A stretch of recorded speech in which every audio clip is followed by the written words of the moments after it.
बहुत ज़्यादा बच्चों की एक समस्या रहती है कि जैसे ही वो साइन कॉस टैन कॉट वाले चैप्टर में आता है उसका दिमाग घूम जाता है। सबसे बड़ा कारण है उसका कि वो बच्चा बेसिक नहीं सीखा हुआ रहता है। अगर साइन कॉस टैन कॉस का यानी कि जो भी त्रिकोणमितीय अनुपात की भुजाएं हैं उन सभी भुजाओं का बेसिक्स वो जान जाए तो उनके लिए यूं कहें कि ट्रिगोनोमेट्री चैप्टर जो है, त्रिकोणमिति चैप्टर जो है एकदम हलवा जैसा लगेगा, एकदम वो तुरंत सीख जाएगा। चलिए समझते हैं कि आखिर वो बेसिक है क्या और ये त्रिकोणमिति में वो कौन कौन सी भुजाओं का अनुपात और उनके क्या क्या नाम रखे गए हैं और वो किन आधारों पर रखे गए हैं और उनको अलग अलग कोणों के लिए वो जो भुजा का मान बदलता है, भुजा बदलते हैं, उनके बारे में जानेंगे। चलिए बिना देर किए शुरू करते हैं ट्रिगोनोमेट्री या त्रिकोणमिति चैप्टर। एक तरफ जो हम जानते हैं कि पाइथागोरस साहब ने एक प्रमेय दिया था अपना, पाइथागोरस प्रमेय के नाम से वो जाना जाता है। वो केवल समकोण त्रिभुज के लिए ही था। उन्होंने कहा था कि यदि कोई त्रिभुज में एक कोण समकोण है यानी कि एक कोण 90 डिग्री का है तो अन्य जो दो भुजाओं का माप है उनके वर्गों का योग जो है उस कर्ण के वर्ग के बराबर होता है। उन्होंने क्या कहा, चलिए समझते हैं इस बात को। पाइथागोरस साहब ने कहा था कि अगर कोई समकोण त्रिभुज है, समकोण त्रिभुज कहने का मतलब जिसमें एक कोण 90 डिग्री का हो, यदि कोई समकोण त्रिभुज है तो उसमें कर्ण जो है वो लंब के स्क्वायर और आधार के स्क्वायर के वर्ग के बराबर होगा, जोड़ने पर होगा। इसके अलावा हम अगर लंब निकालेंगे, आधार निकालेंगे तो कर्ण के ही सूत्र से निकाल सकते हैं। चूंकि कर्ण रूट अंदर लंब का स्क्वायर जोड़ आधार का स्क्वायर होगा तो हम यहाँ लंब निकाल सकते हैं, कर्ण का स्क्वायर घटा आधार का स्क्वायर। इसके अलावा आधार निकालना है तो कर्ण का स्क्वायर घटा लंब का स्क्वायर निकाल सकते हैं। यानी कि सीधा कहें तो त्रिभुज के अलग अलग भुजाओं के अनुपात का एक चैप्टर बनाया गया है जिसका नाम रखा गया है त्रिकोणमिति, यानी त्रिभुज की मितियां, त्रिभुज के भुजाओं के अनुपात की मितियां।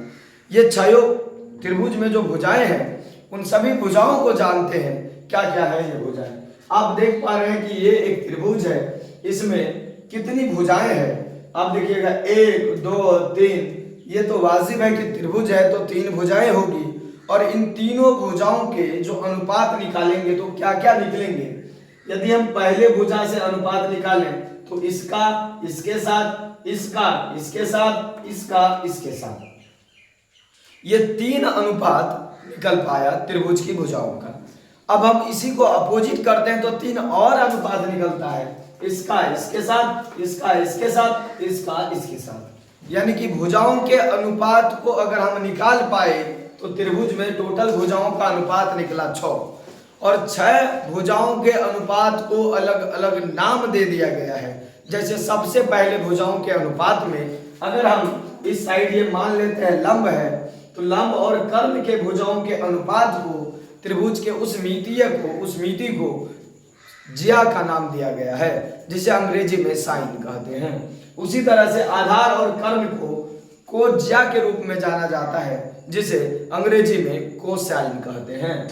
इसी तरीके से लंब और आधार जो आपको दिख रहा है स्पर्शज्या जिसे अंग्रेजी में टेंजेंट के नाम से जाना जाता है। अब इसी का अपोजिट है बाकी, आप देख पा रहे हैं कि साइन, कोसाइन और टेंजेंट। इस तरह से 3 प्रमुख भुजाओं का अनुपात है, त्रिभुजों के भुजाओं का अनुपात है जिसे त्रिकोणमिति कहते हैं। अगर हम इसी 6 अनुपात लेंगे, इनका अपोजिट लेंगे, कहने का मतलब है मेरा, यदि हम यहाँ लंब बटे कर्ण लिए हैं, अगर हम दूसरे में आधार बटे कर्ण लिए हैं, तीसरे में लंब बटे आधार लिए हैं, यदि हम इन सभी भुजाओं के अनुपात को उल्टा करते हैं यानी कर्ण बटे लंब करते हैं, कर्ण बटे आधार करते हैं, कर्ण आधार बटे लंब करते हैं तो भुजाएं और 3 बढ़ जाती है और इन तीनों का भी नाम रखा गया है कर्ण बटे लंब, कर्ण बटे आधार और आधार बटे लंब, कोसेकेंट एंड कोटेंजेंट। इस तरह से त्रिभुज में जो समकोण त्रिभुज है उसमें जो टोटल भुजाओं का अनुपात हुआ वो 6 हुआ अब इन जो 6 भुजाओं के अनुपात को अलग अलग नाम दे दिया गया है, जो नाम आपने देखा। पहले है साइन, दूसरा है कोसाइन, तीसरा है टेंजेंट, चौथा है कोसेकेंट, पांचवा है सेकेंड और छठा है कोटेजेंट। अब बार बार इतना बड़ा लिखने से गणितज्ञों ने इसका शॉर्ट नाम ढूंढा है। शॉर्ट नाम क्या है? साइन को बोलेंगे साइन, SIN लिखेंगे संकेत के रूप में, कोसाइन को COS सिर्फ लिखेंगे, टेंजेंट को सिर्फ टेन लिखेंगे TN करके, कोसेकेंट को कोसेक लिखेंगे, सेकेंड को सेक लिखेंगे और कोटेजेंट को कॉट लिखेंगे। इस तरीके से नाम दे दिया गया है, उसका शॉर्ट फॉर्म दे दिया गया है। अब हम समझते हैं लंब को अंग्रेजी में परपेंडिकुलर कहते हैं, तो इसे P से सूचित कर सकते हैं। आधार को अंग्रेजी में बेस कहते हैं, तो इसे B से सूचित कर सकते हैं। कर्ण को अंग्रेजी में हाइपोटेनस कहते हैं, तो इसको H से सूचित कर सकते हैं। इस तरह से H का स्क्वायर यानी कि कर्ण का स्क्वायर लंब का स्क्वायर और आधार के स्क्वायर के वर्ग के योग के बराबर होता है। तो कर्ण का स्क्वायर बराबर लंब का स्क्वायर जो आधार का स्क्वायर यानी कि H स्क्वायर बराबर P स्क्वायर जो B स्क्वायर, या फिर P स्क्वायर बराबर H square minus B square, या फिर B स्क्वायर बराबर H square minus B square. इस तरह से हम पाइथागोरस प्रमेय से रिलेटेड, हालांकि इसमें हमें पाइथागोरस प्रमेय की जरूरत जहां मान तहां पड़ती है, इसलिए मैंने पाइथागोरस प्रमेय जो है वो पहले बता दिया। फिर आपको बताया कि त्रिभुज में वो 6 भुजाओं का अनुपात किस प्रकार निकला है। आप देख पा रहे हैं दो त्रिभुज में कोई एक त्रिभुज है, समकोण त्रिभुज है, इसमें जो भुजाओं का अनुपात है वो 2 भुजाओं का अनुपात के साथ निकलेगा। टोटल 3 अनुपात निकलते हैं, फिर तीनों का अपोजिट करते हैं, उल्टा करते हैं, तो टोटल अनुपातों की संख्या 6 हो जाती है। हम ट्रिग्नोमेट्री में, पूरे ट्रिगोनोमेट्री में, पूरे त्रिकोणमिति में इन 6 भुजाओं के अनुपात को ही खूब ज्यादा अध्ययन करेंगे। इन्हीं के आधारों पर सभी सवाल सॉल्व होंगे और इन्हीं के आधारों पर जितने भी सिद्ध करने वाले सवाल हैं सभी सॉल्व होंगे। चलिए आगे बढ़ते हैं। अब क्या है आप देखेंगे, साइन थीटा जो है जिसे लिखा गया है, मान लेते हैं कोई कोण लिया गया है किसी भी कोण के लिए, एक अज्ञात, 2 अज्ञात कोण है हम लोगों के पास, एक थीटा, इसको हम फाई मान लेते हैं। 2 अज्ञात कोणों के लिए हम जब भी निकालेंगे तो 2 अज्ञात कोणों के लिए ही इन सभी का फॉर्मूलाज निकालते हैं। पहले साइन थीटा है, तो हम जानते हैं कि साइन थीटा बराबर लंब बटे कर्ण का अनुपात है साइन। तो लंब बटे कर्ण के लिए हम लंब को P से सूचित करते हैं S से, तो इसको P बटे H कहेंगे। उसी तरह से cos को आधार बटे कर्ण है तो B बटे H कहेंगे। tan को लंब बटे आधार तो P बटे B कहेंगे। cot को आधार बटे लंब तो इसको B बटे P कहेंगे। sec को कर्ण बटे आधार तो इसको H बटे B कहेंगे। cosec को कर्ण बटे लंब तो H बटे P कहेंगे। हम अगर याद नहीं रहता है, बार बार बोलने में समस्याएं रहती है, तो हम इसको याद कर सकते हैं, पंडित बोले पंडित से हरि हरि बोल। ये हो गया हमारा 3 को। कह सकते हैं कि डायरेक्ट कि साइन कोस और टेन का जो कितना आसान ट्रिक है, देखिए, पंडित बोले पंडित से हरि हरि बोल, यानी कि ये साइन का है अनुपात साइन थीटा का, ये कॉस थीटा का और ये टेन थीटा का। इस तरह से पंडित बोले पंडित से हरि हरि बोल, P बटे H साइन के लिए हो जाएगा, कॉस के लिए B बटे H, टेन के लिए P बटे B। अगर हम इसको तीनों को उल्टा दें तो H बटे B हो जाएगा कोसेक के लिए, H बटे P हो जाएगा कोसेक के लिए, और H बटे B हो जाएगा सेक के लिए, और उसी तरह से B बटे B हो जाएगा कॉट के लिए। यानी कहने का मतलब है ये हुआ कैसे, इनको जानते हैं। हम यहाँ लिखे हैं, देखिए कि साइन थीटा को जब कोसेक थीटा से गुना किया जाता है, यानी P बटे H गुना H बटे P किया जाता है, तो वैल्यू 1 आता है। यानी कहने का मतलब साइन थीटा गुना कोसेक थीटा बराबर 1 होता है। तो यहाँ से जो मेरा जो है फॉर्मूला बनता है वो है साइन थीटा बराबर 1 बटे कोसेक थीटा। उसी तरीके से कोसेक थीटा बराबर 1 बटे साइन थीटा। आप देख पा रहे हैं कि देखिए कितना आसान है, साइन थीटा और गुना कोसेक थीटा बराबर 1, तो साइन थीटा रखेंगे तो कोसेक थीटा इधर गुना में इस साइड आया, भागा में चला आया। उसी तरीके से देखेंगे कोसेक थीटा है, अगर कोसेक थीटा रखेंगे तो इस साइड गुना में है तो साइन थीटा इस साइड भागा में चला आया। इस तरह से साइन थीटा बराबर 1 बटे कोसेक थीटा और कोसेक थीटा बराबर 1 बटे साइन थीटा। ठीक उसी प्रकार दूसरा करेंगे, cos थीटा को जब sec थीटा से गुना करते हैं, यानी b बटे h गुना h बटा b करते हैं, तो कट के चला आता है 1, यानी कि cos थीटा गुना sec थीटा बराबर 1 होता है। और cos थीटा अगर हम लेंगे यहाँ से तो sec उधर जाएगा तो भागा में चला आएगा, और sec थीटा बराबर हो जाएगा 1 बटे cos थीटा। इसी तरह से tan थीटा के लिए भी यूज करेंगे, tan थीटा गुना cot थीटा करते हैं तो इसका भी वैल्यू 1 आ रहा है, p खत्म, b खत्म, अब यहाँ आया tan थीटा गुना cot थीटा बराबर 1 आया, यानी कहने का मतलब tan थीटा और इधर गुना में इधर आइए भागा में तो 1/tan थीटा और cot थीटा बराबर उसी तरीके से tan थीटा बराबर 1/cot थीटा और cot थीटा बराबर उसका अपोजिट 1/tan थीटा, यानी कि सीधा हमको मिला क्या मिला, तो sin थीटा का उल्टा क्या हो रहा है, cosec थीटा। दूसरा cos थीटा का अपोजिट जो अनुपात भुजा है वो क्या है, sec थीटा। tan थीटा का जो है वो है cot थीटा।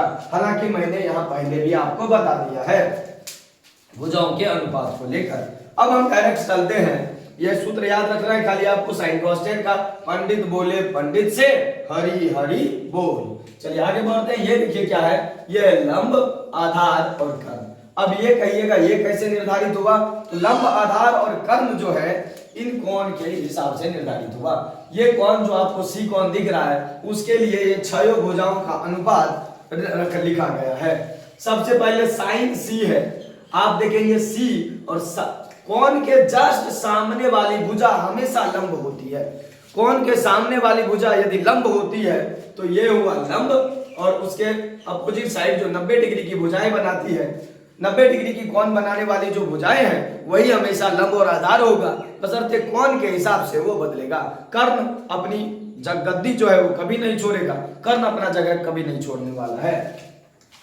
तो ये कर्ण है जो अपना गद्दी नहीं छोड़ेगा, अपना साइड नहीं चेंज करेगा। यूं कर लीजिए कि ये कर्ण सिर्फ कर्ण नहीं, महाभारत के कर्ण जैसा है जो कौरवों का साथ नहीं छोड़ रहा है इस साइड। और लंब और आधार के बीच जो है ये चेंज होता है। अगर हम कोण इधर से लेंगे तो इसके सामने वाली भुजा लंब हो जाता है और बाकी जो बच गया वो आधार होगा।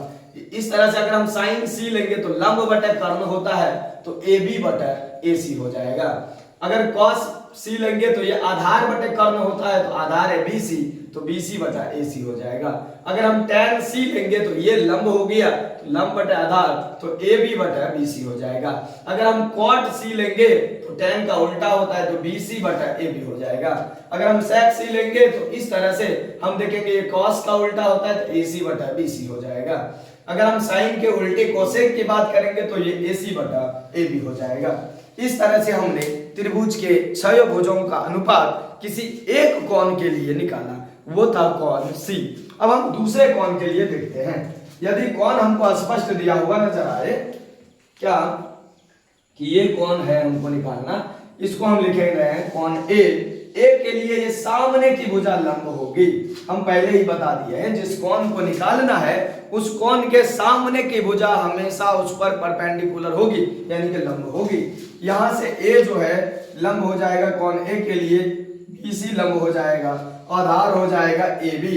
इस प्रकार हम निकाल पा रहे हैं साइन ए बराबर बीसी बटा ए सी, कॉस ए बराबर ए बी बटा ए सी, tan ए बराबर बीसी बटा ए बी।